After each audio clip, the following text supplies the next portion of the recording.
La guerre est officiellement ouverte entre les constructeurs japonais dans la catégorie des utilitaires sous-compacts, car c'est bien ainsi que l'on doit les appeler.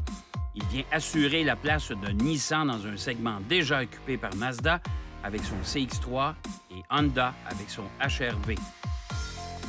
Il est fort à parier que le petit utilitaire deviendra le meilleur vendeur chez Nissan.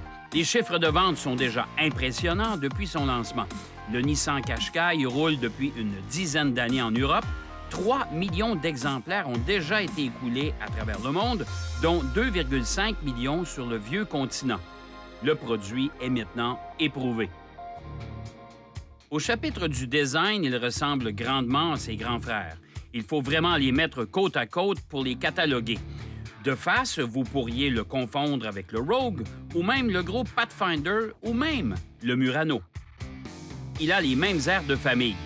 Il porte une grille type sourire sur laquelle se dépose le fameux V Nissan avec le logo du constructeur en son centre. De chaque côté, 2 bandes d'ailes séparent cette grille des phares stylisés. Son profil ressemble également à celui du Rogue. Les passages de roues bien galbés sont reliés par un pincement à la hauteur des poignets. Une belle façon d'alléger la ceinture de caisse. La partie arrière est trapue avec son haillon très vertical et ses feux enveloppants de grandes dimensions. Malgré ses similitudes avec le Rogue, il est tout de même 250 mm plus court que ce dernier. Il affiche également une hauteur hors-tout inférieure de 98 mm par rapport à son grand frère. À l'intérieur, la présentation est presque un copier-coller. Même les buses d'aération sont semblables.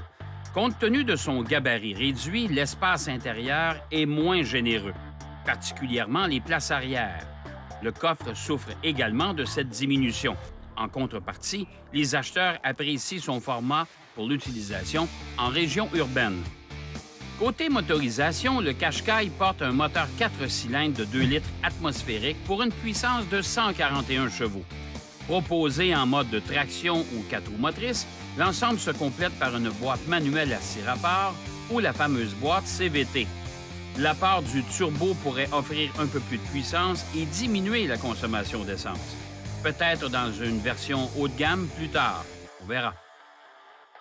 Les consommateurs à la recherche d'un véhicule économique y trouveront leur compte, tant pour le prix d'achat que pour sa faible consommation d'essence. Nissan propose une option d'entrée de gamme avec l'édition S, vendue à partir de 19 999 $.